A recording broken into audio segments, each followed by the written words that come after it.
Hi loves, it's Danny with another Words Are Matter, and I am inspired to talk to you today about absolutes and how we can most effectively shift our culture for the way better. It's already changing, it's already happening, we're letting go of the old, hooray, we're bringing in the new, and our most supportive tools in doing this gracefully, peacefully, efficiently, and quickly is language. Language is the syntactical organizing structure for our entire known reality. Our brain organizes ideas, thoughts, visions, inspiration through language. We communicate with one another through language. We define ourselves, we create our identities, we orient to reality. It's all through language. We really need to understand the importance of language and the words that we use. And what we're looking at right now is a world that has outgrown its language.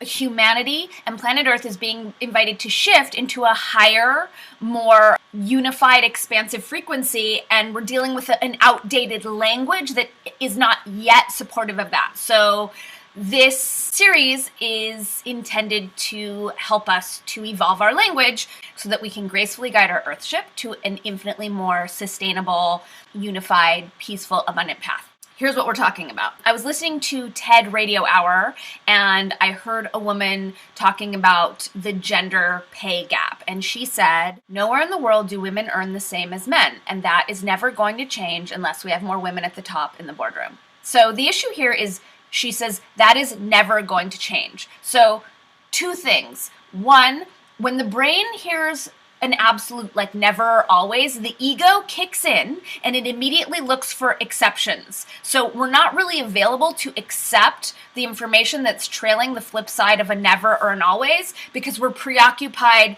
with trying to prove someone wrong. More importantly is that she's programming people to stay in the status quo. Because by saying, and that is never going to change unless, A, she's making it conditional, and B, she's programming reality to configure to never change. The way that this idea is being communicated is only empowering the gender pay gap because it says, this is never going to change unless. So this type of languaging, this ultimatum couched in this type of absolute that takes the gender pay gap that allegedly exists now and then extends it onward into eternity is not an effective means of shifting it. The effective means of shifting it is to claim that we are shifting it.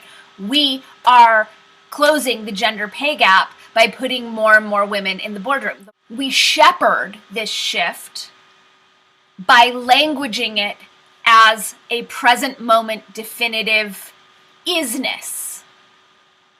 It takes balls, it takes courage, it takes some chutzpah, and yeah, that's what it takes to shift an entire paradigm in an outdated culture. What I'm advising us to do is to get away from phrasing things in the negative, right? This is what's keeping us in this loop of status quo and seeming crisis, because we're languaging our situation as though we're victims to it. This is never going to change versus we are changing it, and here is how. We are closing the gender pay gap by supporting more women in the boardroom.